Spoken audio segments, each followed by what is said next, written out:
ఇప్పుడు మనం చూసుకున్నట్టయితే బీఆర్ఎస్ విప్ కుత్బుల్లాపూర్ ఎమ్మెల్యే గారు అయితే ఉన్నారు. సార్ చెప్పండి సార్, అసెంబ్లీ చర్చ అసలు బైకాట్ అంటున్నారు, ఏంటి అసలు ఇదని?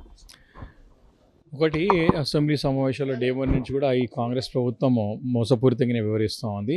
మేము 15 రోజులు సభ పెట్టాలని చెప్పి డిమాండ్ చేయడం జరిగింది.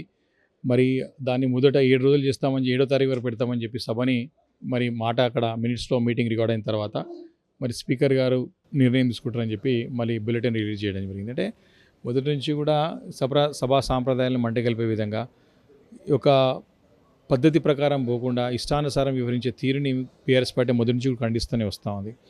ఇంకోటి పీపీటీ ప్రజెంటేషన్ మరి కృష్ణా జిల్లాల పట్ల ఇస్తామని చెప్పేసి ఇచ్చినటువంటి ఒక తీరు ఏది ఉందో, ఇస్తే మీరు ఇస్తే ఇవ్వండి, మాకు కూడా అపోజిషన్ పార్టీగా మాకు కూడా ఇచ్చే అవకాశం ఇవ్వండి, ఎందుకంటే 10 సంవత్సరాలు మేము కూడా ప్రభుత్వంలో పనిచేసాం, మాకు కూడా క్లారిటీగా ఉంటుంది, మాకు కూడా విషయాలు అవగాహన ఉంది కాబట్టి ప్రజలకి వాస్తవాలు తెలియాలని చెప్పేసి ప్రయత్నం చేశాం. మాకు ఇచ్చే అవకాశం లేకుండా మరి వాళ్ళు ఎత్తగొట్టే ప్రయత్నం చేశారు. రెండోది, స్పీకర్ గారు డైరెక్ట్గా మీరు ముఖ్యమంత్రి గారిని విమర్శిస్తే మీకు మైక్ ఇవ్వను అని చెప్పేసి ఓపెన్గా స్టేట్మెంట్ రికార్డింగ్ ఇవ్వడం జరిగింది. అది కూడా చాలా మోసపూరితమైనటువంటి మరి వ్యవహారం.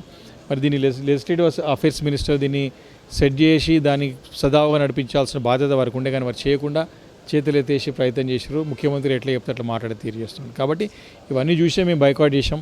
ప్రజలు కూడా వాస్తవాలు తెలవాలి, ఏ రకంగా ప్రభుత్వం వివరిస్తుందని చెప్పేసి ఈ సందర్భం మనం చేస్తాం. సార్, రూలింగ్ పార్టీ వాళ్ళు కూడా అంటున్నారు కేసీఆర్ సభలో 5 నిమిషాలు కూడా ఉండలేదు, ఎందుకు అనేసి కూడా పార్టీగా మేమందరం ఉన్నప్పుడు సభ్యులు ఉంటే కేసీఆర్ గారు ఉన్నట్టే లెక్క. As a whole party, it's not a individual person కాదు కదా.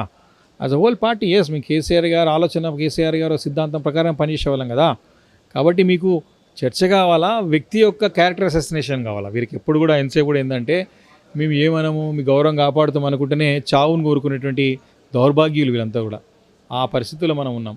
కాబట్టి అలాంటి వారికి మీ పార్టీ పరంగా మేమే అవసరం, మనం సరిపోతాం లేని ఉద్దేశంతో అది వాళ్ళు పార్టీకి అడగాలి కదా. మేము వచ్చి రాహుల్ గాంధీని మాట్లాడమంటాం, మేడం రాహుల్ గాంధీ మాట్లాడలేదు, సోనియా గాంధీ వచ్చి మాట్లాడమంటావా? ఇక్కడ ఎవరు ఏ పాత్ర పోషిస్తారు.